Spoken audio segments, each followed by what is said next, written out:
శ్రీపర్వం రెండవ భాగం. వనమాలి వచ్చాడు. శుభవార్త చెప్పిన రోజునే రెక్కలు కట్టుకుని వస్తాడనుకున్నాను. కానీ ఎప్పట్లానే నెల మొదటి వారంలో వచ్చాడు. నాకు కొడుకు పుడతాడన్నమాట అన్నాడు సంబరంగా. గ్యారంటీ లేదు, కూతురు పుట్టొచ్చు. లేదు కొడుకే పుడతాడు. మా వంశంలో మొదట మగపిల్లలే పుట్టారు. ఏమో నా పోలిక వస్తుందేమో అనబోయి మింగేశాను. అతడి ఆనందపు పానకంలో పుడకనవడం ఇష్టం లేకపోయింది. మీ మాటే నిజం కావాలని కోరుకుంటాను. అతడి కళ్ళు మెరిశాయి.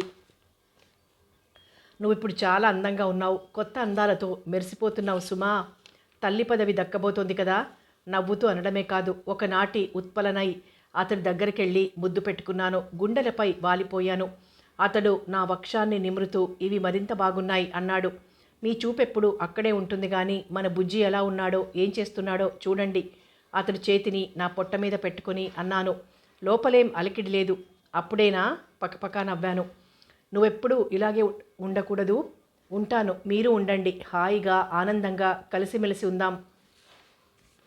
పక్కింటి పెదనాన్న పెద్దమ్మగారని చూడండి. వయస్సు పైబడినా ఎంత అన్యోన్యంగా ఉంటున్నారో చెప్పలేను.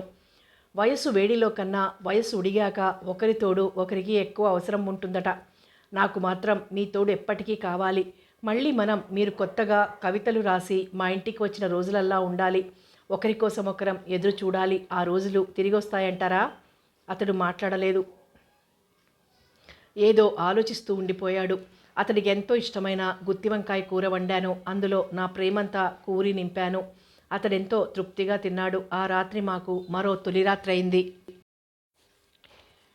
నా కలలు, ఆలోచనలు, ఊహలు, వర్ణనలు అన్నీ పుట్టబోయే బిడ్డ చుట్టూ తానే తిరుగుతున్నాయి. ఆ బిడ్డ నాకు, నా జీవితానికి కేంద్ర బిందువు అవుతుంది. నేను సాధించలేనిది తను సాధిస్తుంది. గొప్ప చిత్రకారిణి అవుతుంది. ఇదేమిటిలా ఆలోచిస్తున్నాను? అబ్బాయి పుడతాడేమో, నాన్నలా గొప్ప కవి లేక కథకుడు అవుతాడేమో. బిడ్డ భూమి మీద అడుగిడడానికి ఇంకా 2 నెలల వ్యవధి ఉంది. అయినా కానీ స్వాగత సన్నాహం మొదలుపెట్టేశాను. ఊలు కొని స్వెట్టరు, టోపీ, సాక్సు అల్లాను. నా పాత చీరతో మెత్తగా ఉంటుందని చిన్న బొంత కుట్టాను. జో అచ్యుతానంద, జోజో ముకుంద వగైరా జోలపాటలు కంటతా పట్టాను. కనువిందు చేయడానికి విభిన్న రంగుల బొమ్మలు కొన్నాను. ఒగ్గు గిన్నె, కాటుక భరిణ, సాంబ్రాణి వగైరాలు సరేసరి. ఊహల ఊయలలో ఊగుతున్నాను. ఆకాశ మార్గాన పయనిస్తున్నాను. వెన్నెల్లో పిల్లి ముగ్గలేస్తున్నాను. హఠాత్తుగా కారు చీకటి కమ్మేసింది. రాహువు నా భవిష్యత్తుని మింగేసింది.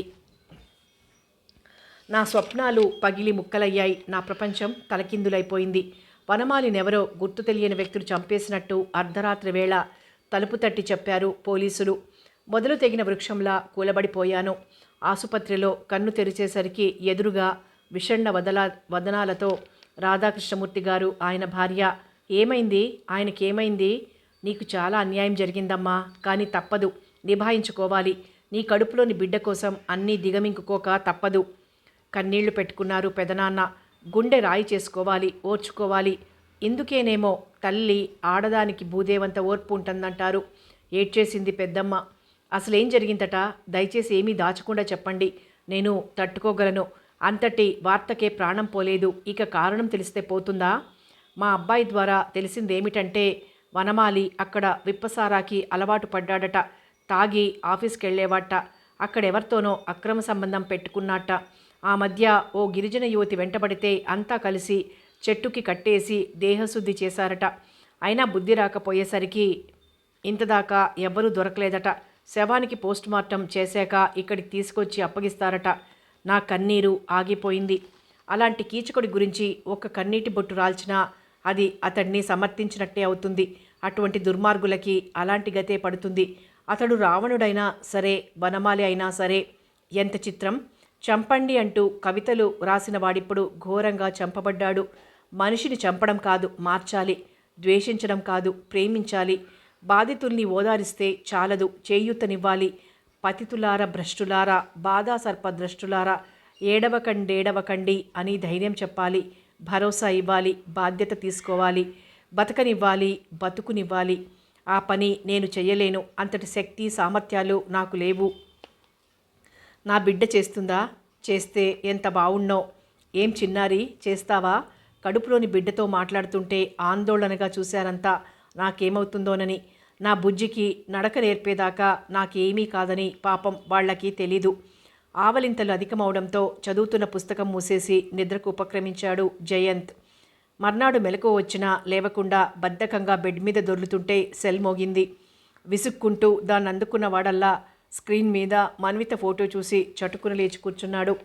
జయంత్, ఇవాళ ఆఫీస్కి వెళ్ళక్కర్లేదు కదా, సాటర్డే కదా, ఆఫ్ కదా. నా ప్రాజెక్ట్కి ఓ రూపం ఇద్దామనుకుంటున్నాను. నీకు అర్జెంట్ వర్క్ లేకపోతే కొంచెం సాయం చేస్తావా? ఏం లేదు, ఒక హెడ్ కన్నా 2 హెడ్స్తో ఆలోచిస్తే బెటర్ కదా అని. ష్యూర్ తప్పకుండా వస్తాను. ఎప్పుడు రాను? Within 1 hour. కాదు కానీ 2 అవర్స్లో వచ్చేస్తాను. వెల్కమ్, వెయిట్ చేస్తుంటాను. స్నానాధికాలు ముగించి హోటల్లో టిఫిన్ చేశాడు. మన్విత కోసం ఇడ్లీ వడ ప్యాక్ చేయించుకొని వెళ్ళాడు. అతడు వెళ్ళేసరికి ఆమె ఎన్నో పేపర్లని కటింగ్స్ని ముందేసుకొని కూర్చుంది. బ్రేక్ఫాస్ట్ చేసావా? ఇంకా లేదు, చేస్తానులే కానీ కూర్చో. నేను కూర్చుంటాను కానీ నువ్వు చెయ్యి. ప్యాకెట్ అందించాడు. అతడి కన్సర్న్కి కదిలిపోయింది. థ్యాంక్స్ చెప్పి వెళ్ళి టిఫిన్ చేసి 2 టీ కప్పులతో వచ్చింది. ఇప్పుడు చెప్పు, నీ ప్రాజెక్ట్ ఏమిటి? ఎందుకు? ఎవరి కోసం? బ్రెస్ట్ క్యాన్సర్ పేషెంట్ల కోసం. వాట్? బిగ్గరగానే అరిచాడు. ఎందుకలా అరిచావు? ఆహా, అది కాదు మన్విత. హెల్ప్ చేయాలంటే ఎన్నో రకాల దీనులు, బాధితులు ఉన్నారు కదా.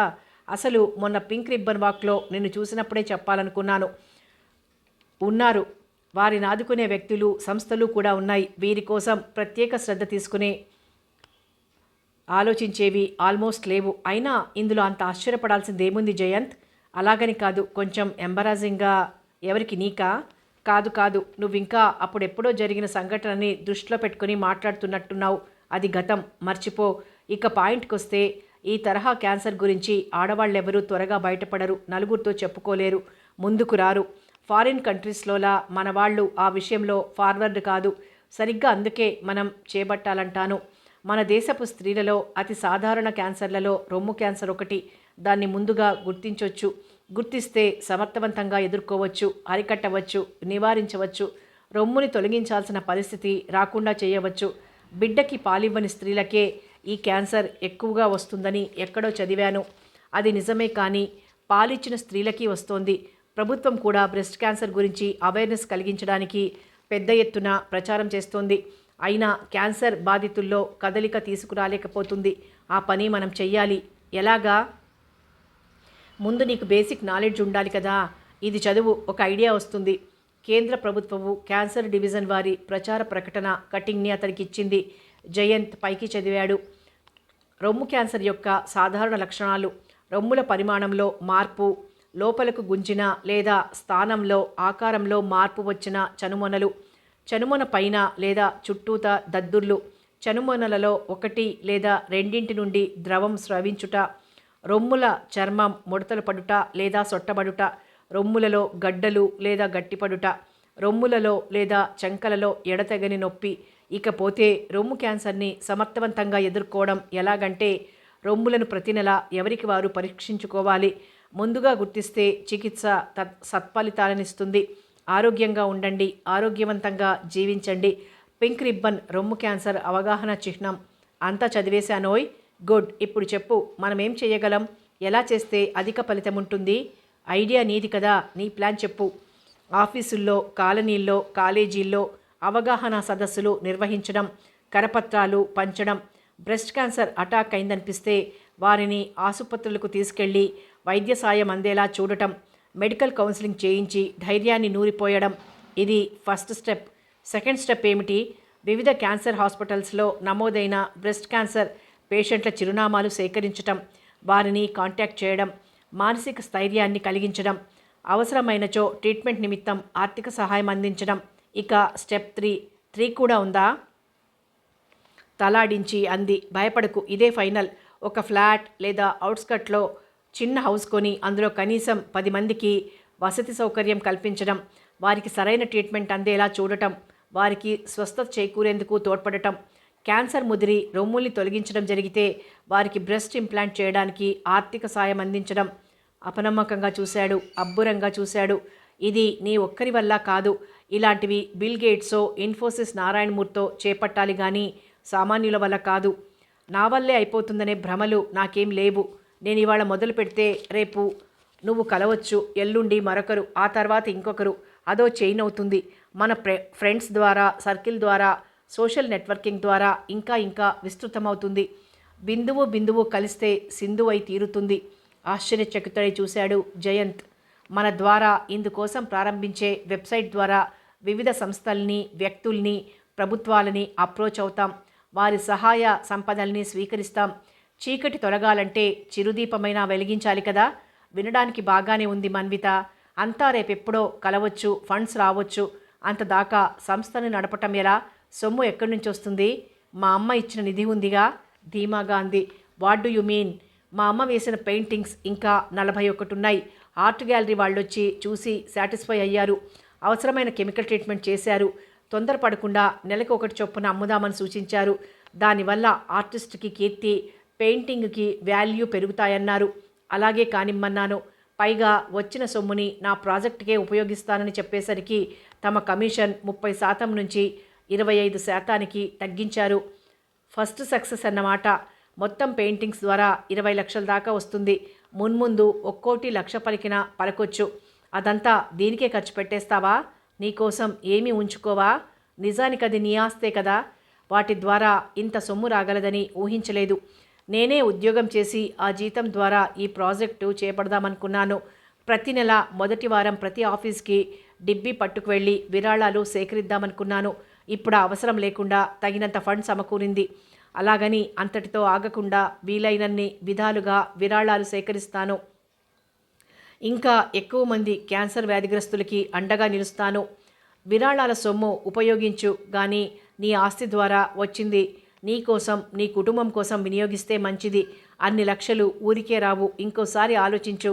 తన అయిష్టతని సౌమ్యంగా వ్యక్తపరిచాడు.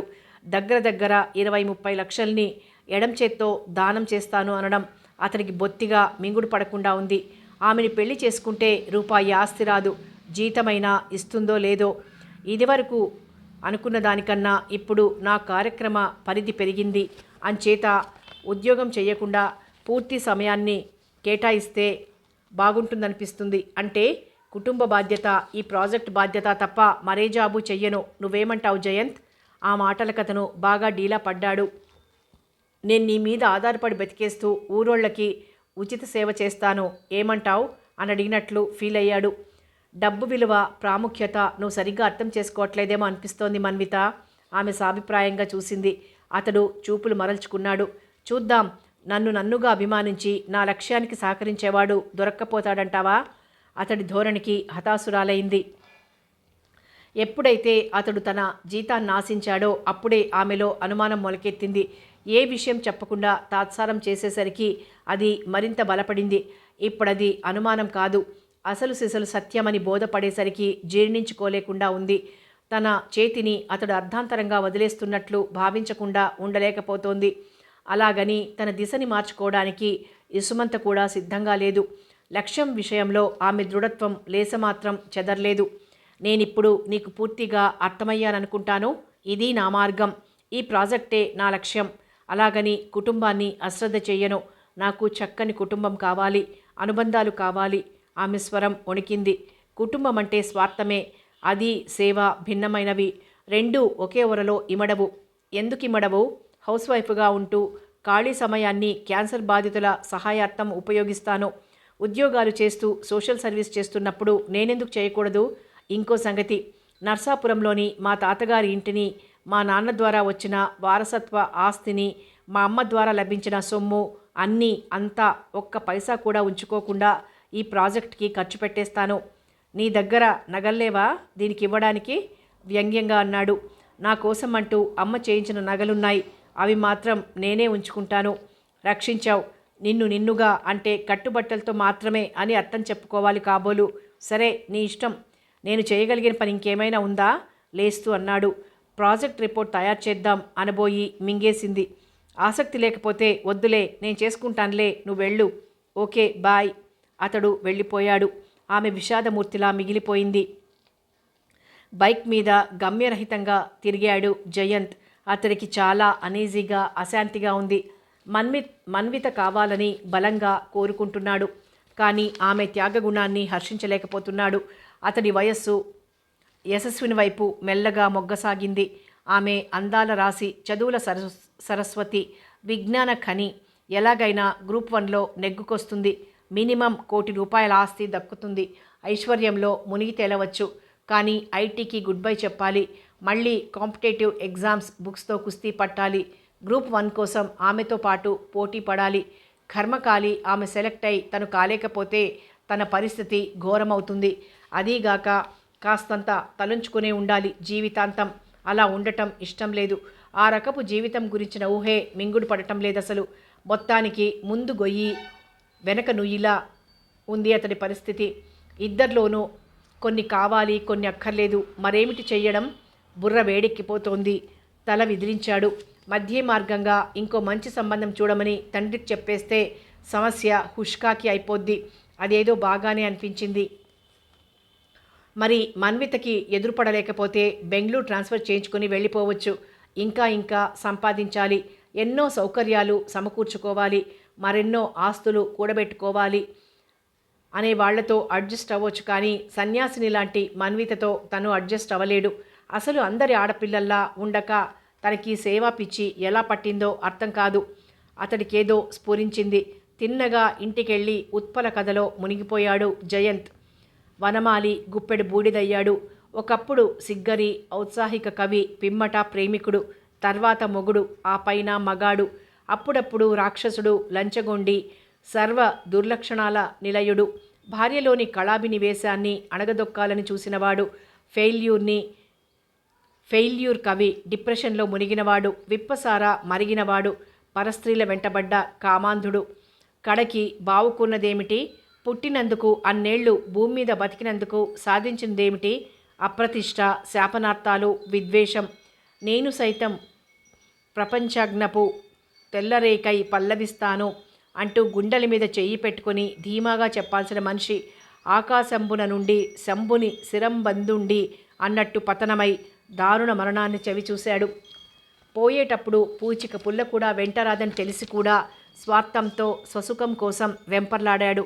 కట్టుకున్న భార్యని హింసించాడు. అయిన వాళ్లకు దూరంగా జరిగాడు. కాళ్ళు కడిగి కన్యాదానం చేసిన వారిని క్షోభ పెట్టాడు. అది ఒక బతుకేనా? కుక్కలవలె, నక్కలవలె, సందులలో పందులవలె.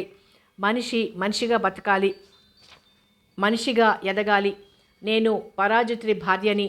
నాకింక భవిత లేదు.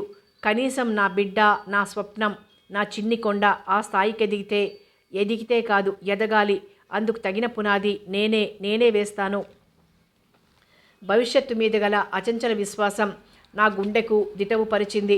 వనమాలికి తన బిడ్డ మొహం చూసుకునే యోగం లేకపోయిందే అన్న బాధ సుళ్ళు తిరిగి కన్నీటి బొట్లుగా రాలిపడింది. ప్రభుత్వం వనమాలి దుర్మరణం పాలైనందున కాంపెన్సేషన్ ప్రకటించింది. కంపాషనేట్ గ్రౌండ్ కింద కుటుంబంలో ఒకరికి ఉద్యోగం ఇస్తానంది. ప్రభుత్వ ఉద్యోగి కనుక ఇతర బెనిఫిట్లు చాలా వస్తాయని తెలిసింది. దాంతో అన్నిట్లో మాకు వాటా ఉందని దాయాదులంతా వచ్చి ఇంట్లో తిష్టవేశారు. రాధాకృష్ణమూర్తి గారు తల్లి కోడిలా మారి తన రెక్కల మాటున నన్ను రక్షించారు. లేకపోతే వాళ్ల వేడి చూపులతో, వాడి కూతలతో, వికృత చేష్టలతో నన్ను చీల్చి చెండాడేవారు. ఇన్నాళ్ళు ఉత్పల నానా అగచాట్లు పడుతుంటే మీరెందుకు రాలేదు? అతగాడు ఉన్మాదిలా, పిచ్చివాడిలా ప్రవర్తిస్తుంటే ఎందుకు బుద్ధి చెప్పలేదు? ఇప్పుడేవో మూటలొస్తాయని శవం మీద కాసులు ఏరుకోవడానికి వస్తారా? సిగ్గులేదు అని తిట్టిపోశారు. అంతటితో ఆగలేదు. అమ్మ ఇప్పుడు వట్టి మనిషి కాదు. ఆమె తనువు గడవాలి. బిడ్డ రక్షణకు మీరంతా చేతులు కలిపి నిలవాలి. భగవంతుడు అన్యాయం చేసినా మేం చెయ్యమంటూ అండగా నిలవాలి, చేయూతనివ్వాలి. బంధువులుగా అది మీ బాధ్యత. ఆయన మాటలకి ఆడపడుచు రెచ్చిపోయింది. మా అన్నయ్య ఈ మధ్య ఇక్కడ లేడు. ఎవరితో తిరిగి గడుపు తెచ్చుకుందో ఎవరికి తెలుసు? నన్ను నేను మర్చిపోయాను. ఆడ పులినయ్యాను. 2 అంగల్లో వెళ్ళి చాచి లెంపకాయ కొట్టాను. ఆ విసురుకి అంత దూరం వెళ్ళి పడింది. గుడ్లప్పగించి చూసింది. మాట పడిపోయినట్లు ఉండిపోయింది. ఎవరో వెళ్ళి నీళ్లు తెచ్చి ముఖం మీద చిలకరించాక గాని మామూలు మనిషి కాలేకపోయింది. ఆ దెబ్బకి అంతా బెదిరారు. తమ ఆటలు సాగవని గ్రహించారు. హైదరాబాద్లో పోలీసు ఉన్నతాధికారిగా పనిచేస్తున్న తన కొడుక్కి అన్నీ వివరిస్తానని పెదనాన్న చెప్పారు. దాంతో వాళ్ళు తోకలు ముడిచారు. తిడుతూ, గొణుగుతూ, శపిస్తూ వెళ్ళిపోయారు. గాలివాన వెలిసింది. కానీ ఈ ఘటన ప్రభావం నా మీద బాగా పడింది. మానసికంగా అలసిపోయాను. అశాంతితో నిద్రపట్టక అలవటించాను. డాక్టర్ చెప్పిన జాగ్రత్తలు పట్టించుకోలేదు. నెలలు నిండకుండానే ప్రసవించాను. ఆడబిడ్డ. నాలాంటి అభాగ్యురాలు పుట్టిందా అనుకున్నాను మొదట కొన్ని క్షణాలే. ఆ తర్వాత అంతులేని విశ్వాసం కలిగింది. నా బిడ్డ నా చిన్ని కొండ బేలలా అబలగా ఉండదు. కొండంత అండగా నిలుస్తుంది. దిక్సూచిగా మారుతుంది. నా మన్విత, నేను మన్విత తల్లినని లోకానికి సగర్వంగా చెప్పుకునేలా ఎదుగుతుంది. తలెత్తుకుని బతుకుతుంది. తలమానికమవుతుంది. నా ఊపిరిలోంచి ఊపిరి పోసుకొని నా రక్తమాంసాలు పంచుకుని నాలోంచి ఉద్భవించిన నా బిడ్డని గుండెలకి హత్తుకుని ఎంత పొంగిపోయానో, ఎంతసేపు ఆనందలోకాల ఇంద్రధనుస్సు మీద నాట్యం చేశానో నాకే తెలీదు. నాది అన్న అపురూప భావన నా గుండెల్ని కుదిపేసింది. నిజంగా ఎంత అమోఘ అనుభూతి! మన శరీరాలను పులకింపజేస్తోంది, పరవశింపజేస్తోంది. తొలిసారిగా బిడ్డకి స్తన్యమిస్తూ మరో మహదానుభూతిని పొందాను. రక్తాన్ని పాలుగా మార్చి పడుతుంటే అరమోడ్పు కన్నులతో తాగుతోంది మన్విత. నాలోంచి జీవాధారాన్ని పీల్చుకుంటోంది. చనుబాలు తొలుత తెల్లగా కాకుండా కాస్త పసుపు వర్ణం కలిగి ఉండటం చూసి కంగారు పడ్డాను. ఇదేమిటిలా ఉన్నాయి సిస్టర్? నర్సు నవ్వింది. అలాగే ఉండాలి. అందులో సూక్ష్మక్రిముల్ని చంపే యాంటీబయోటిక్స్ ఉంటాయి. బిడ్డకి ఎలాంటి హాని జరగకుండా రక్షక భటుల్లా నిలుస్తాయి. అవి తాగిన బిడ్డలకు రోగనిరోధక శక్తి పెరుగుతుంది. ఎంత చిత్రం! మగాడిని ఆకర్షించే రొమ్ములే బిడ్డకి ఆహార భాండాలుగా మారటమే కాకుండా రోగజీవుల బారిన పడకుండా రక్షణ బాధ్యతను తీసుకుంటున్నాయి. నిజంగా ప్రకృతి ఎంత మహోన్నతమైంది! పుట్టబోయే మొక్కకి విత్తులోనే ప్రాథమిక ఆహారం, మొలకెత్తడానికి కావాల్సిన సమస్తము సమకూరుస్తుంది. స్త్రీ కూడా అంతే. ప్రాణం పోస్తుంది, పాలు ఇచ్చి ప్రాణం నిలుపుతుంది, చిటికెన వేలు అందించి అడుగులేయిస్తుంది. అందుకే కాబోలు స్త్రీని ప్రకృతితో పోల్చేది. సృష్టికి కారకురాలవుతోంది కనుకే భగవంతుడి మారు రూపంగా కీర్తించబడుతోంది. ఆడజన్మనెత్తినందుకు గర్వంతో ఉప్పొంగిపోయాను. ఉలిక్కి పడింది పక్కలోని మన్విత. నా భావ ప్రకంపనలు తాకి ప్రతిస్పందించిందేమో. వెంటనే తన మీద చేయి వేసి దగ్గరకు తీసుకున్నాను. నా స్పర్శకి కొండంత భరోసా కలిగినట్లు నిశ్చింతగా ఖర్చుకుని పడుకొని నిద్రపోయింది. తల వీపు నిమురుతూ తననే చూస్తూ ఉండిపోయాను. తన తోడిదే నా లోకమైపోయింది. అదృష్టవశాత్తు కంపాసినేట్ గ్రౌండ్ కింద రాష్ట్ర ప్రభుత్వం నాకు ఉద్యోగం ఇచ్చింది. నా చదువు జూనియర్ అసిస్టెంట్ పోస్ట్ ఇప్పించింది. ఏలూరులోనే వేశారు. ఇందుకు యూనియన్ వాళ్ళు ఎంతగానో సాయపడ్డారు. పాపని మేం చూస్తాం, దిగులు పడకు అన్నారు ఆది దంపతుల్లాంటి రాధాకృష్ణమూర్తి దంపతులు. ఉద్యోగం, మన్విత రెండే లోకాలు. కాలం చల్లగా గడిచిపోతోంది. పెళ్లికి ముందరి రోజులు మళ్ళీ తిరిగొచ్చినట్టుగా ఉంది. ఎంతో హుషారుగా, ఉత్సాహంగా ఉంటోంది. బాలారిష్టాలు దాటి రోజురోజుకి పెద్దదవుతోంది మన్విత. నా చిన్ని కొండ నవ్వు ఎంత బాగుంటుందో చెప్పలేను. వెన్నెల కురిసినట్టు, గోదావరి నవ్వినట్టు ఉంటుంది. ఎంతటి కష్టాన్ని, దుఃఖాన్ని అయినా ఇట్టే మాపగల అమృతపు శక్తి కలిగి ఉంది. అను, మా తొలిసారిగా పలికింది. తన చిన్ని నోరు తెరిచి బుజ్జి చేతులతో నా జుట్టు పీకుతూ, కళ్ళతో పెదాలతో ఏకకాలంలో నవ్వుతూ మురిసిపోతూ పిలిచింది. నా గుండెల్లో సప్త రాగవీణ ఝుమ్మంది. వేల వేల కోయిలలు నా చెవులలో కుహూ కుహూ అంటూ కూశాయి. బహుశా అమ్మా అన్న పిలుపు కన్నా మధురమైన మాట ఈ ప్రపంచంలోనే లేదేమో. ఆడవారిని పునీతం చేసే తారక మంత్రం నిస్సందేహంగా అదే. ముద్దులతో ముంచెత్తాను. చేతులతో పైకెత్తి గిరగిరా తిప్పాను. చాలు చాలు, నీ దిష్టి తగిలెట్టుంది ముసిముసిగా నవ్వింది పెద్దమ్మ. మన్వితకు త్వరగానే మాటలు రాసాగాయి. పెదనాన్న, పెద్దమ్మని తాత, మామ్మ అనమంటే అనేది కాదు. నేను పిలిచినట్టే పిలవాలని ప్రయత్నించేది. సరిదిద్దాలని చూశాను గాని వినేది కాదు. పోనీలే తల్లి, తనకు ఎందుకలా పిలవాలని అనిపించిందో అలాగే పిలవని అన్నారు రాధాకృష్ణమూర్తి గారు. నవ్వుతూ తలాడించాను తప్ప పెద్దగా పట్టించుకోలేదు. ఆయన మాటల్లో అంతరార్థముందని తర్వాత తెలిసొచ్చింది. అది అనాలోచితంగా వచ్చినవో దైవికమో తెలీదు. మన్వితకు 4వ ఏడొచ్చింది.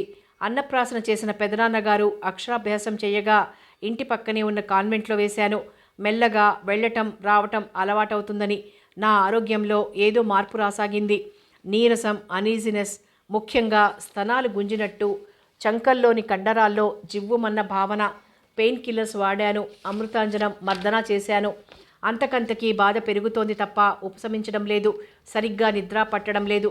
ఒక రోజున స్నానం చేస్తూ కుడి రొమ్ములో కొన్ని గడ్డలున్న సంగతి గ్రహించాను. భయంతో ఒళ్ళు జలధరించింది.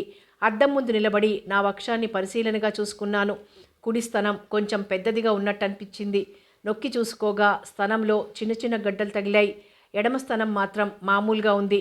అవేమిటో ఎందుకొచ్చాయో అర్థం కాలేదు. డాక్టర్కి చూపించుకోవడానికి సిగ్గేసింది. ఇంకెవరితోనూ చెప్పుకోలేక పెద్దమ్మకి చెప్పాను. మన్విత పాలు తాగటం ఎప్పుడో మానేసింది కదా, ఇంకా వాటి అవసరం లేక లోపలి పాలు గడ్డకట్టి ఉంటాయి. ఇందులో భయపడాల్సిందేమీ లేదు అందావిడ. కాబోలనుకున్నాను. కానీ కుడిస్తనం గుంజటం అధికమైంది. మరి భరించలేక లేడీ డాక్టర్కి చూపించాను. ఆమె పరీక్షించి చెడామడా తిట్టేసింది. చదువుకున్న దానివి కూడాను ఇంత అశ్రద్ధ చేశావేం అంది. నొప్పి తగ్గటానికి మెడిసిన్స్ రాస్తాను కానీ ఎందుకైనా మంచిది బయాప్సీకి పంపిద్దాం అంటే ఏమిటన్నట్టు చూశాను. గడ్డ తాలూకు బుల్లి ముక్క తీసి ల్యాబ్ పరీక్షలకి పంపిస్తాను. అదేమిటో తెలుస్తుంది. ఇది ప్రమాదకరమంటారా డాక్టర్? ఇప్పుడే ఏం చెప్పలేం. ప్రమాదకరం కాకూడదనే కోరుకుందాం. సూది లాంటి దాన్ని నా రొమ్ములో గుచ్చి పిసరంత మాంసం తీశారు. గుండెలో నుండి సూదులు గుచ్చి కూర్చి కరుణశ్రీ గారు గుర్తొచ్చారు. అంత బాధలోనూ. బహుశా బాధ వల్లే కావచ్చు. డాక్టర్ ఏమన్నారు? నా కోసం ఆత్రంగా ఎదురు చూస్తున్న పెదనాన్న అడిగారు. ఏవో టెస్టులు చేయాలన్నారు. భయపడాల్సిన పని లేదన్నారు. అబద్ధం చెప్పాను. కానీ నా బిడ్డ వంక చూసేసరికి కన్నీరు వరదైంది. మనస్సు కలత చెందింది. తుఫాను సంద్రమైంది. ఎన్నేళ్ల క్రితమో మననం చేసిన అబ్బూరి గారి కవితా పాదాలు మదిలో మెదిలాయి. వలపు నిండారా విరిచిత పారిజాత కుసుమములు నేలరాలు వేకువలయందు ప్రసవ శయ్యాపదముల నీ పాదయుగళి కదలెనో వారు హృదయమే కలతపడెనో ఆందోళనల మధ్య వెక్కిళ్ల మధ్య నిద్రరాని రాత్రులు గడవగా ఎట్టకేలకి బయాప్సీ రిపోర్ట్ ఇచ్చింది. అంతా సవ్యంగానే ఉంది కదా doctor? Sorry Utpala, breast cancer. మిన్ను విరిగి మీద పడింది. భూమి కృంగిపోయింది. గాలి స్తంభించింది. నేను స్థాణువయ్యాను. కన్నీళ్లు మాత్రం చెలియలి కట్ట దాటాయి. ఆందోళన పడాల్సిన పనేం లేదు. వైద్యం చాలా అభివృద్ధి చెందింది. క్యాన్సర్ నయమవుతుంది. డాక్టర్ మాటలకి పేలవంగా నవ్వాను. ఆఖరి శ్వాస వదిలే వరకు డాక్టర్లు ఆశను కల్పిస్తూనే ఉంటారు. నా వంక బ్రాన్పడి చూసింది. ఆ వెంటనే ఎంతో దయగా చూస్తూ మెల్లగా అంది. కొంచెం అడ్వాన్స్డ్ స్టేజ్లో ఉన్నమాట నిజమే. అయినా భయపడాల్సిన పని లేదు. ట్రీట్మెంట్కి లొంగి తీరుతుంది. వెంటనే హైదరాబాద్ వెళ్ళు, నయమవుతుంది. నేను ఒంటరిని. 5 ఏళ్ల పాప ఉంది. దాన్ని వదిలి వెళ్ళాలి. నయమవుతుందంటేనే వెళ్తాను. నిప్పులు కురిపిస్తూ చూసింది. మీకు తోచదు. ఇంకొకరు చెబితే వినరు. మీ మూర్ఖత్వమే మీది. బ్రెస్ట్ క్యాన్సర్ కాదు, ఏ క్యాన్సరు ప్రాణాంతకం కాదు. సరైన ట్రీట్మెంట్ తీసుకుంటే నయమై తీరుతుంది. మొదట్లోనే గుర్తించి ఉంటే ఈ పాటికి స్వస్థత చేకూరేది. కొంచెం తేడాగా ఉన్నప్పుడు రారు, దాచుకుంటారు. ముదిరిపోయాక వచ్చి లబోదిబోమంటారు. మన దేశంలోని స్త్రీలే ఈ విషయంలో దారుణంగా వెనకబడి ఉన్నారు. అందుకే చావులు కొని తెచ్చుకుంటున్నారు. వారికి సరైన అవగాహన కలిగించే ప్రయత్నాన్ని ప్రభుత్వం చెయ్యదు, పత్రికలు చెయ్యవు. ఆవిడ ఆక్రోశానికి అర్థముంది. అందులో నిజముంది. బ్రెస్ట్ క్యాన్సర్ గురించి మహిళలను ఎడ్యుకేట్ చేయగలిగితే ఎన్నో ప్రాణాలని రక్షించవచ్చు, ఎంతో అనర్థాన్ని నివారించవచ్చు. ఆ అవగాహన రాహిత్యానికి నేనే పెద్ద మూల్యం చెల్లించాల్సి వచ్చింది. క్యాన్సర్ సంగతి రాధాకృష్ణమూర్తి గారికి చెప్పలేదు.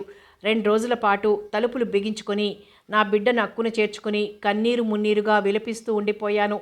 నేను చనిపోబోతున్నానని కాదు, నా చిన్నారి భవిష్యత్ ఏమవుతుందోననే. మేమున్నామంటూ బంధువులు రాబందుల్లా వచ్చి వాలతారు. ఆస్తి తినేసి అస్థిపంజరం మిగిల్చి ఎగిరిపోతారు. బిడ్డ ఆకలికి తాళలేక గుక్కపెట్టి ఏడుస్తున్నా పట్టించుకోరు. ప్రేతకళ ఆవరించిన నన్ను, ఎర్రబడ్డ నా కళ్ళని చూసి చెడామడా తిట్టేశారు పెదనాన్న, పెద్దమ్మ. నీలో నువ్వే కుళ్ళిపోతావెందుకు? ట్రీట్మెంట్కి వెళ్లకుండానే ఘోరం జరిగిపోయిందని ఏడుస్తావేంటి? నువ్వు మరీ ఇంత పిరికిదాని అనుకోలేదమ్మాయి. నా గురించి నాకు బాధ లేదు పెదనాన్న. మన్విత గురించని అర్థమైందిలే. మన మధ్య ఎలాంటి రక్త సంబంధము లేకపోయినా నోరారా పెదనాన్న అని పిలిచావు. మా బిడ్డలా చూసుకున్నాం. మన్విత అలాగే పిలుస్తోంది. కన్నబిడ్డ కన్నా ఎక్కువగా చూస్తాం. నువ్వు ధైర్యంగా ఉండు చాలు, నీకేం కాదు. చేతులు జోడించటం తప్ప మీ రుణమెలా తీర్చుకోగలను? బావురుమన్నాను. పిచ్చి పిల్ల, నువ్వేమనుకుంటావో అనుకో. మేం మాత్రం రుణానుబంధం అనుకుంటున్నాం. ఈ రకంగా రుణ విముక్తులం కానున్నామేమో. ఆయనలో పరమాత్ముడు కనిపించాడు. పాదాభివందనం చేశాను. మన్విత చేత చేయించాను. అమాంతం మన్వితనెత్తుకుని గుండెలకు హత్తుకున్నారు పెదనాన్న. హైదరాబాద్ వెళ్ళాను ఒంటరిగానే. కీమోథెరపీ ప్రారంభించారు. రేడియేషన్కి కాబోలు. నా లోపలి మాంసం కాలుతున్న భావన, వాసన అన్నం సహించేది కాదు. శరీరంలో విపరీతమైన మార్పులు రాసాగాయి. నేను అందమైన దాన్నని చాలాసార్లు అనుకున్నాను గతంలో. అదంతా పై పూత అని చెబుతూ శరీరం వికృతమవసాగింది. జుట్టు ఊడిపోతోంది. తడిబట్ట పిండినట్టుగా అయిపోతున్నాను. మనిషి లోపల అసలు మనిషి రూపం బయటకొచ్చినట్టుగా అందవికారంగా నాకు నేనే భయం గొల్పేలా 6 రౌండ్లు పూర్తయ్యాయి. క్యాన్సర్ గ్రోత్ ఆగిపోతుందేమో చూద్దామన్నారు. అదే జరిగితే గండం గడిచినట్టే. ఇంటికి తిరిగొచ్చాను. నా మన్విత నన్ను చూసి కెవ్వుమంటుందేమోనని భయపడ్డాను. కానీ మొదట భయపడ్డా నా చూపుకి నా స్పర్శకి కరిగిపోయింది, కరుచుకుపోయింది. అదో పెద్ద ఊరట నాకు. క్యాన్సర్ సంగతి ఇరుగు పొరుగుకే కాదు బంధుమిత్రులకి తెలిసిపోయింది. సానుభూతి చూపారు, ఓదార్చారు. నుదుటి రాత తప్పించుకోలేమన్నారు. వెళ్తూ వెళ్తూ ఎన్నాళ్ళు బతుకుతారని చెప్పారు. 6 నెలలా 3 నెలలా అని అడిగేవారు. క్యాన్సర్ సోకితే చాలు చావు ఖాయమన్నట్టు అంతా ప్రవర్తిస్తుంటే నిజమే కాబోలు అని నేను కూడా నమ్మే స్థితికి చేరుకున్నాను. అది నా ఆరోగ్యాన్ని మరింత కృంగదీసింది. బ్రెస్ట్ క్యాన్సర్ గురించి జనంలో అపోహలు లేకుండా ఉండి ఉంటే, నాకు చక్కని మెడికల్ అండ్ సైకలాజికల్ కౌన్సిలింగ్ లభించి ఉంటే నా పరిస్థితి అంత ఘోరంగా దిగజారకపోయేదేమో. నువ్వు మృత్యువు గురించి భయపడుతున్నావు కదూ? ఒక రోజున అడిగారు రాధాకృష్ణమూర్తి గారు. తలదించుకున్నాను. జాతస్య హి ధ్రువ మృత్యు అన్నారు. పుట్టుక ఉన్న ప్రతిదానికి చావు ఉంటుంది. అది ప్రకృతి ధర్మం. చావంటే ఏమిటి? బ్రతుకు చాలించడం. అప్పుడేం జరుగుతుంది? ప్రకృతి ప్రపంచం ఇలాగే ఉంటాయి, మనం ఉండం. అంతేకాని చనిపోయాక కూడా జీవించే మార్గం ఉంది. ఆశ్చర్యంగా చూశాను.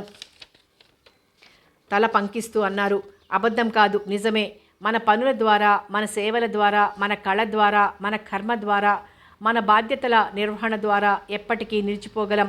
గాంధీని, బోసుని, తెరిసాని, జేపీని మర్చిపోగలమా?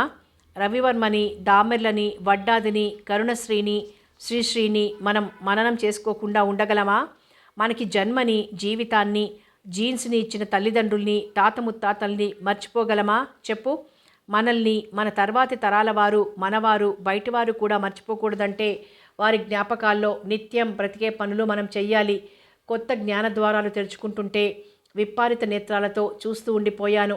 భగవంతుడి సృష్టిలో పనికిరానిది, అప్రయోజకరమైంది అంటూ ఏదీ లేదు.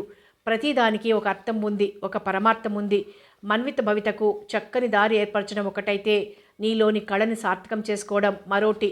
నీ తపనని, ఆర్తిని రంగుల్లో రంగరించి కళా సృష్టి చెయ్యి. వాటి వల్ల, వాటి ద్వారా చిరంజీవి అయిపోతావు. పెదనాన్న, గీతోపదేశం విన్న అర్జునుడినై చేతులు జోడించాను. నీ కళా ప్రతిభ నీతోనే అంతరించిపోకూడదు. అది ఎందరికో స్ఫూర్తిదాయకం కావాలి. కుంచెనందుకో ఉత్పల. రాని రాని వస్తే రాని, కష్టాల్ నష్టాల్ కోపాల్ తాపాల్ శాపాల్ రాని, గానం ధ్యానం హాసం లాసం కానీ మరి నిలవలేదు. నిశ్శబ్దంగా ఉండలేదు. నిట్టూర్పులకు సమయం ఇవ్వలేదు. శారీరక ఆరోగ్యం సహకరించటం లేదు. కానీ మనోధ్యానం దృఢంగా నిలిచింది. రాత్రి పగలు చిత్రయజ్ఞం కొనసాగించాను. నా ఆర్తికి, ఆరాటానికి, తపనకి, పోరాటానికి, భాషకి, భావానికి, ఊహలకి, ఊపిరికి రంగులద్దాను. అలసి సొలసిపోయేదాన్ని. శరీరం విశ్రాంతి కోరేది, కానీ మనస్సు అంగీకరించేది కాదు. నిద్రపోతుంటే బతికి లేనట్టే అని పోరు పెట్టేది. బతికి ఉన్నాను అనడానికి నిదర్శనం చైతన్యవంతంగా ఉండటమే అని చెప్పేది. రేపు చనిపోవడానికి ఇవాళ బతకడం లేదు. చనిపోయాక కూడా బతకడానికే ఇప్పుడు బతుకుతున్నాను. బతుకుని లక్ష్యానికి అనుగుణంగా శృతి చేసుకుంటున్నాను. ప్రముఖ చిత్రకారిణి అన్న ఖ్యాతి మిగిల్చుకోవాలని తప్పిస్తున్నాను. పరీక్షల నిమిత్తం హైదరాబాద్ వెళ్ళాను. డాక్టర్ సీరియస్గా ఉండిపోయారు. ఆశించినట్టు జరగలేదు. తక్షణం ఆపరేషన్ చేయాలన్నారు. సరేననక తప్పలేదు. నా కుడి రొమ్ముని పూర్తిగా తొలగించారు. వనమాలి, తొలిచూపు, మలిదృష్టి దేని మీదైతే ఉండేదో అది. నా బిడ్డ ఆకలి తీసిన రెండిట్లో ఒకటి.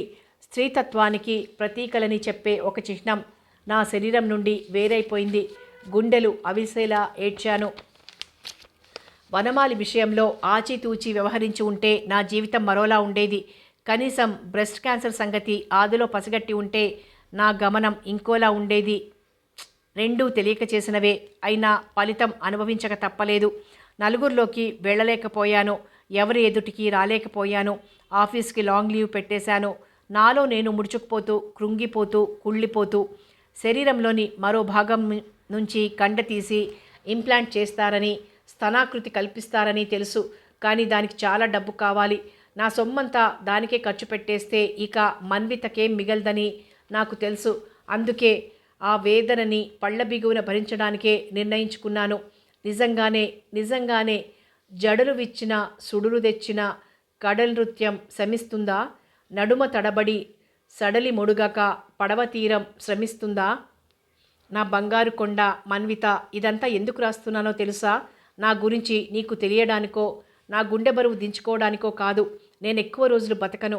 నేను పోయినా నా ముద్ర ఈ భూమి మీద ఉంటుంది. నా చిత్రాల ద్వారా, నీ ద్వారా నా వ్యధ నీకు ప్రేరణ అవుతుందని, కార్యోన్ముఖురాల్ని చేస్తుందని ఆశ. ఆ ఆశే నరనరాల్లోని శక్తిని కూడదీయించి నా చేత రాయిస్తోంది. 5 ఏళ్ల పసిపాపకి ఇలాంటి ఉత్తరం రాసిన తల్లిని బహుశా ప్రపంచంలో నేనొక్కదాన్నేనేమో. 15-20 ఏళ్ల తర్వాత నువ్వు సంపూర్ణ వ్యక్తిగా ఎదిగాక ఇది చదవాలని ఆకాంక్షిస్తూ రాస్తున్నాను. నీకు చక్కని భవిష్యత్తుంది నా చిన్ని కొండ.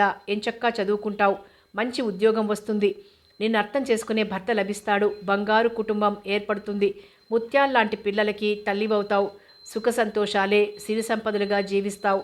ఆ విషయాల్లో నాకు పిసరంత సందేహం లేదు. మన్విత, జీవితం అంటే నీకోసమో నీ వారి కోసమో మాత్రమే బ్రతకడం కాదు. నా పరిధి దాటి బతికేదే అసలైన జీవితం. దానికప్పుడే సార్థకత లభిస్తుంది. నీ సమయం విలువైందే, కానీ రోజుకో గంట ఇతరుల కన్నీళ్లు తుడవడానికి వినియోగించు.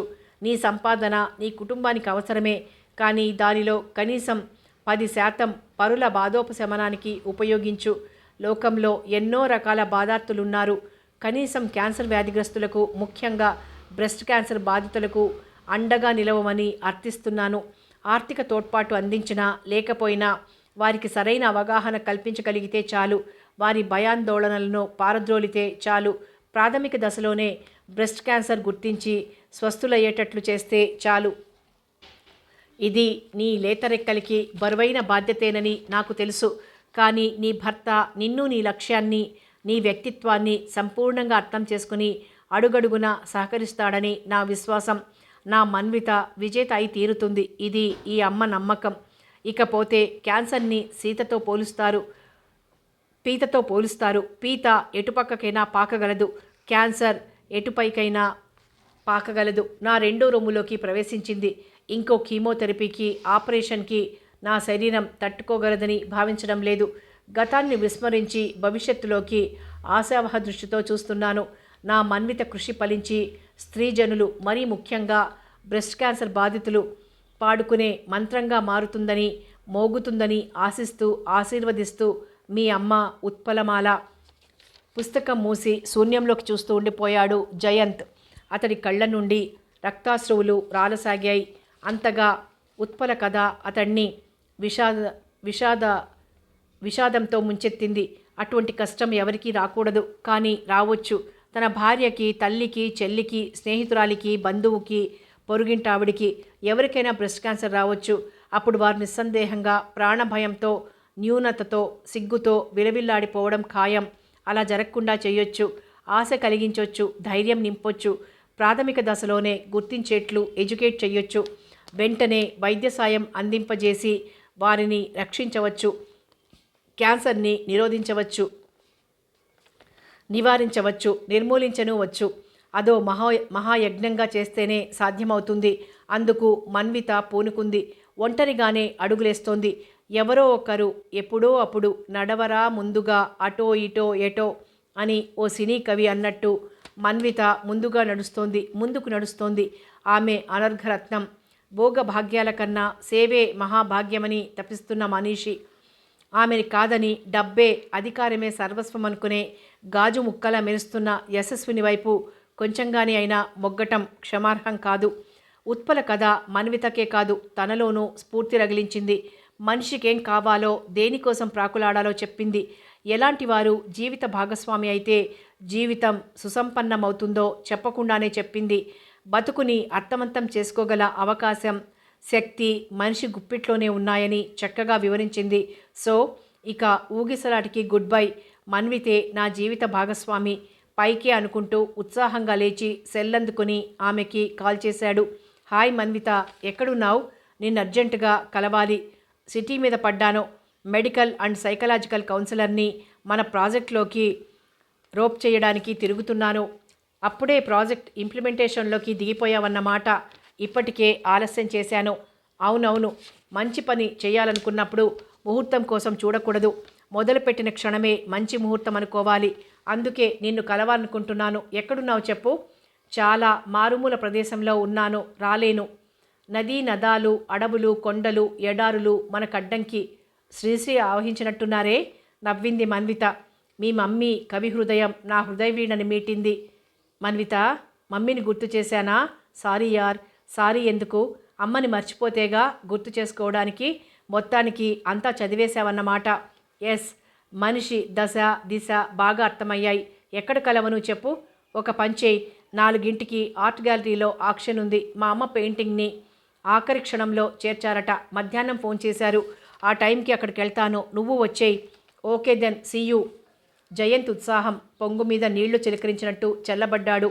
పెళ్లి చేసుకుందామని మన్వితికి ప్రపోజ్ చేసింది తనే. ఆమె తన అభిప్రాయము, షరతులు చెప్పింది. అవి తనకిష్టం లేక తాత్సారం చేశాడు. ఆమె తల్లి కథ చదివాక మన్విత ఐడియల్ పార్ట్నర్ అని, గుండెలకి హత్తుకోవాల్సిన అర్ధాంగి అని బోధపడింది. ఇప్పుడు ఓకే చెబితే ఆమె ఎలా రిసీవ్ చేసుకుంటుందో. పెయింటింగ్స్ ద్వారా లక్షలు వస్తున్నాయని చెప్పి ప్రలోభపడుతున్నానని భావిస్తే, తిరస్కరిస్తే షెట్. అశాంతిగా అటు ఇటు తిరిగాడు. త్వరిత నిర్ణయం తీసుకోకపోవడానికి ఏం కారణాలు చెప్పాలా అని ఆలోచించాడు కానీ కన్విన్స్ చేయగలిగేది ఒక్కటి తట్టలేదు. నిజం చెప్పేసి లెంపలేసుకోవడం ఉత్తమం అనుకునేసరికి మనస్సు తేలిక పడింది. జయంబు నిశ్చయంబురా, భయంబు లేదురా అని హంచేస్తూ టీవీ పెట్టాడు. వార్తలు వస్తున్నాయి. ఏసీబీ వలలో పడ్డ పెద్ద చేప. రాజ్ మోహన్ రావుని చూస్తూనే తుళ్ళిపడ్డాడు జయంత్. లంచం తీసుకుంటూ పట్టుబడ్డారట. అతడింటి మీద దాడి చేయగా కోట్ల ఆస్తులకు సంబంధించిన ఆధారాలు లభించాయట. అతడిని సస్పెండ్ చేశారట. ఏసీబీ వారు కస్టడీలోకి తీసుకున్నారట. ఇంట్లోని సోదా దృశ్యాలు చూపిస్తున్నారు. విలువైన ఫర్నిచర్, నగలు, నోట్ల కట్టలు, దస్తావేజులు. విషాదమూర్తిలా సోఫాలో కూర్చుని ఉన్నారాయన. ఆయన భార్య చీరకొంగు అడ్డుపెట్టుకుని ఏడుస్తోంది. యశస్విని గంభీరంగా ఉంది గాని ముఖం నిండా అవమానం తాలూకు నీడలు పరుచుకున్నాయి. మై గాడ్, అప్రయత్నంగా అనుకున్నాడు జయంత్. తప్పుదారి తొక్కితే, తప్పుడు పనులు చేస్తే ఏదో నాటికి పాపం పండి తీరుతుంది. పైగా అనుక్షణం ఎప్పుడెవరు పట్టుకుంటారో, దాడి చేస్తారోనన్న భయం. దొరికితే జైలు ఊచలు లెక్క పెట్టాల్సి వస్తుందేమోనన్న టెన్షన్. అదే సవ్య మార్గాన్ని నడిస్తే ఎంతో తృప్తి, మరెంతో సంతోషం. అదనంగా 10 మందికి సాయం అందిస్తే జీవితం ధన్యమైందన్న భావన ఊహించినంత ఆనందాన్ని, సంతృప్తిని, శక్తిని ఇస్తుంది. అది గ్రహించలేక డబ్బు వెంట, భౌతిక సుఖాల వెంట, విలాసవంతమైన జీవితం వెంట పరిగెత్తాలని చూశాడు. ముందే మేల్కోవడం మంచిదైంది. అనాలోచితంగా అటు అడుగు వేసి ఉంటే ఏదో ఒక రోజున రాజ్మోహన్ రావు స్థానంలో తను, మరో రోజున యశస్విని ఉండేవారు. Thank you Utpalaji. మరి నిలవలేక వెంటనే బయలుదేరి ఆర్ట్ గ్యాలరీకి వెళ్ళాడు. అవాల్టి యాక్షన్లో పెట్టిన పెయింటింగ్స్ని వరుసగా చూస్తూ ఒకచోట ఆగాడు. ఆ పెయింటింగ్ని చూడగానే అది ఉత్పలమాల వేసిందని, మన్విత కడుపులో పడగానే పెయింట్ చేసిన బాలకృష్ణుడి చిత్రమని అర్థమైంది. దాన్నే దీక్షగా చూస్తూ నిలబడ్డాడు. పుట్టబోయే బిడ్డ గురించిన ఉత్పల ఊహలు, ఆలోచనలు, ఆశలు అన్నీ అందులో మూర్తీభవించినట్టు అనిపించింది. అనంతానికి ప్రతీకంగా నీలం రంగు అధికంగా ఉపయోగించింది. తలపైన నెమిలి పింఛం లేదు. అయినా విశ్వాన్ని తనలో ఇముడ్చుకున్న బాలుడు బాలకృష్ణుడు ఇతడే అనిపిస్తున్నాడు. వాడి కళ్ళు సూదంటురాయిలా ఆకర్షిస్తున్నాయి. భవిత గురించి ఎంతో భరోసా ఇస్తూ ఆశావాదానికి ప్రతీకగా ఉన్నాడు. రేపటిని అందంగా, రంగులమయంగా చేసేస్తామని ధీమాగా చెప్తున్నట్టుగా ఉన్నాడు. ఒక్క మాటలో చెప్పాలంటే అనంతమైన ఆశావాదానికి నిలువెత్తు నిదర్శనంగా ఉందా చిత్రం. ఆ భావమే మన్వితగా రూపుదిద్దుకోవడం మరో చిత్రం. ఇంతకంటే ఏ కళకైనా ప్రయోజనం ఏముంటుంది? Utpalaji, you are greatest artist. Excite అవుతూ బిగ్గరగా అన్నాడు జయంత్. ఆ మాటలతో ఏకీభవిస్తూ అన్నాడు మరో విజిటర్. మీరు గమనించారో లేదో, ఆ చిత్రంలోంచి రేడియంట్ వేవ్స్ ఏవో వచ్చి ఉత్తేజపరుస్తున్నట్టుగా ఉంది. Hats off to this artist. I never come acrossed such a great master piece. అంత క్రితమే అక్కడికొచ్చిన మన్విత వారిద్దరి కామెంట్లు విని పరమానందపడిపోతూ చప్పట్లు కొట్టింది. చిత్రంగా అక్కడున్న వారంతా చేతులు కలిపారు. ఊహించిన రెస్పాన్స్కి మేనేజర్ కమలాకర్ థ్రిల్ అయ్యాడు. కార్పొరేట్ బయ్యర్స్కి ఆ చిత్రం చూపించి ప్రత్యేకంగా వివరించాడు. వేలంపాట మొదలైంది. ఒక్కొక్కటి ఫ్యాన్సీ రేట్కి అమ్ముడవుతున్నాయి. మన్విత, జయంత్ ఉద్విగ్నభరితులై ఉత్కంఠతతో ఎదురుచూస్తున్నారు. ఆ క్షణం రానే వచ్చింది. ఉత్పల పెయింటింగ్ బాలకృష్ణుడు ప్రత్యేక ప్రదేశంలో ఎగ్జిబిట్ చేశారు. 1,00,000 నుంచి మొదలైంది పాట. 15 నిమిషాల్లో 16 లక్షలకి అమ్ముడైంది. మన్వితకి స్పృహ తప్పుతున్నట్లుగా ఉంది. ఇది కలో నిజమో తేల్చుకోలేకుండా ఉన్నాడు జయంత్. మేనేజర్ బయ్యర్తో వచ్చి మన్వితకి షేక్ హ్యాండ్ ఇచ్చి అభినందించి ఆయన్ని పరిచయం చేశాడు.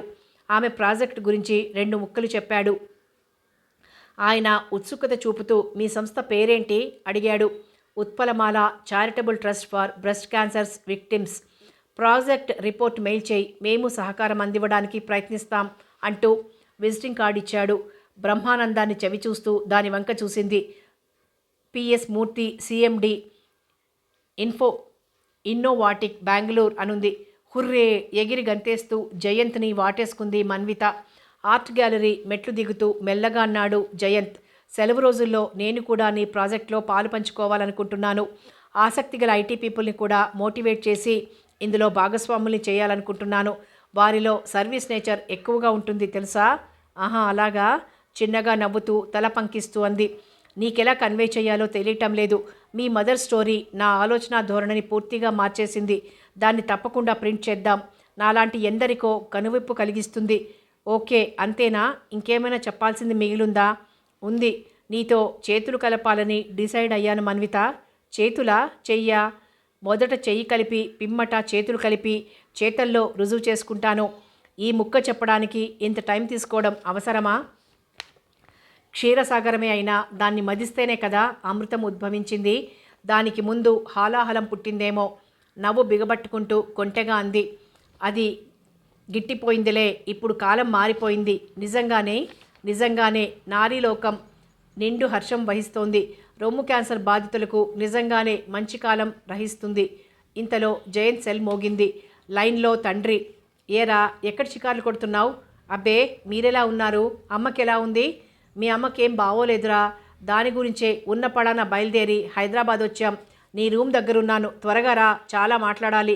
లైన్ కట్ చేసి మా డాడీ వచ్చారు, అర్జెంటుగా వెళ్ళాలి అన్నాడు. ఓకే క్యారియాన్, నాకు ఓ ప్రోగ్రాం ఉందిలే అంది మన్విత. అతడు ఇంటికి వెళ్ళేసరికి తండ్రి ఎదురు చూస్తున్నాడు. అమ్మేది? తాళం తీయి చెబుతా. ఇలా వస్తున్నట్టు ఫోన్ చేస్తే స్టేషన్కి వచ్చేవాడిని కదా నాన్న. ఏమీ తోచి చావటం లేదురా ఉస్సూరంటూ మంచం మీద కూలబడుతూ అన్నాడు భూషణం. ఏమైంది నాన్న? అసలు ఏమైంది? ఆసుపత్రిలో చూపించారా లేదా? భీమవరంలో చూపించాం, క్యాన్సర్ అన్నారు కంపిస్తూ చెప్పాడు. అగ్నికెరటం బలంగా ముఖాన్ని తాకినట్టు అదిరిపడ్డాడు. బాధ, దుఃఖం, ఉద్వేగం ఉప్పేటగా దాడి చేయగా అమ్మకి క్యాన్సరా అన్నాడు కీచు స్వరంతో. అవునంటూ తలాడించారు. సంగతి తెలియగానే ఊరంతా మనింటికి వచ్చేసిందనుకో. 3-4 నెలల కన్నా ఎక్కువ బతకదంటున్నారు. నీ పెళ్లి చూడకుండానే పోతానని మీ అమ్మ ఒక్కటే ఏడుపు. ఏదైతే అయిందని తెగించి తీసుకొచ్చి ఆసుపత్రిలో చేర్చాను. వెళ్దాం పదండి నాన్న. దుఃఖోద్వేగాన్ని కంట్రోల్ చేసుకోలేకుండా ఉన్నాడు. కన్నీళ్లు జలజల కారిపోతున్నాయి. వెళ్ళొచ్చులేరా? లేదు, వెంటనే అమ్మను చూడాలి. కొడుకు కళ్లల్లో సుళ్ళు తిరుగుతున్న కన్నీళ్లని విషాదంతో కమిలిన అతడి ముఖాన్ని బాధగా చూసి లేచారు. ఇద్దరూ తిన్నగా ఆసుపత్రికెళ్ళి క్యాన్సర్ వార్డులోకి నడిచారు. క్యాన్సర్ మాట విన్నప్పటి నుంచి మీ అమ్మ పచ్చి మంచినీళ్ళు ముట్టలేదంటే నమ్ము. అంతా అయిపోయినట్టు ఒకటే ఏడుపు. ఒరే అబ్బాయి, నాకు తెలియకడుగుతాను, క్యాన్సర్ వస్తే చచ్చిపోవాల్సిందేనేంట్రా? ఆయన స్వరం బాధతో వణికింది. కదిలిపోయాడు జయంత్. లేదు నాన్న, కీమోథెరపీ ఉంది, ఇంకెన్నో చికిత్సా మార్గాలున్నాయి. క్యాన్సర్ ఇవాళ రేపు ఈజీగా నయమవుతోంది నాన్న. ధైర్యంగా ఉండాలి, నిరాశ పడకూడదు, భయాలను దరిచేరనివ్వకూడదు, అంతే. ఎంత ఖర్చైనా పర్లేదు, నయమైతే అంతే చాలు గొణుక్కున్నట్లుగా అన్నారు. భూషణం ముందు నడుస్తుంటే వెనగ్గా జయంత్ అనుసరిస్తున్నాడు. బెడ్ మీద కూర్చునున్న జయంత్ తల్లి భర్తని చూస్తూనే ఎదురొచ్చింది. క్యాన్సర్ నయమవుద్దుంటండి, బోల్డ్ మందికి నయమైందట. నయమైన వాళ్ళ ఫోటోలు చూపించింది అమ్మాయి సంబరంగా అంది మన్వితని చూపిస్తూ. తనకి క్యాన్సర్ అని తెలిసిన మరుక్షణం నుంచి శోకమూర్తిలా మారిన ఆమె మోములో చిరు వెలుగు, పిసరంత ఆశ చూసి ఆయన కళ్ళు చెమ్మగిల్లాయి. అప్రయత్నంగా చేతులు జోడించారు భూషణం. ఈవిడంటే సిగ్గుతో భయంతో చెప్పలేకపోయారు. 6 నెలల నుంచి వక్షంలో నొప్పిగా ఉందంట. బ్రెస్ట్ క్యాన్సర్ ఏమోనన్న అనుమానం మీకైనా రావద్దా? వెంటనే టెస్టులు చేయించొద్దా అంటూ నిలదీస్తోందల్లా జయంత్ను చూసి ఆగిపోయింది. అమ్మా నీకేం కాదమ్మా, పూర్తిగా నయమైపోతుంది. కన్నీళ్లు ధారలు కడుతుంటే తల్లి భుజాల మీద చేతులేసి అనునయిస్తూ అన్నాడు జయంత్. ఈ అమ్మాయి దేవతల్లే వచ్చి అదే మాట చెప్పిందిరా. నేను బతుకుతాను, నీ పెళ్లి చూస్తానురా. అబ్బాయి, నువ్వు ప్రేమించిన అమ్మాయి ఏమందిరా? పెళ్లి కొప్పుకుందా? ఈ దేవతనే అడుగు, మన్వితని చూపిస్తూ అన్నాడు జయంత్. మన్విత నవ్వింది. ఆ నవ్వు ముగ్ధమోహనంగా, సమ్మోహనంగా, మహిమాన్వితంగా ఉంది. అందులో బాధల్ని, భయాల్ని, దిగుల్ని, దుఃఖాన్ని మాయం చేసే అభయం ఉంది, భరోసా ఉంది, మహత్తు ఉంది. అయిపోయింది. స్త్రీ పర్వం నవల సమాప్తం. మరో మంచి నవలతో మళ్ళీ కలుద్దాం.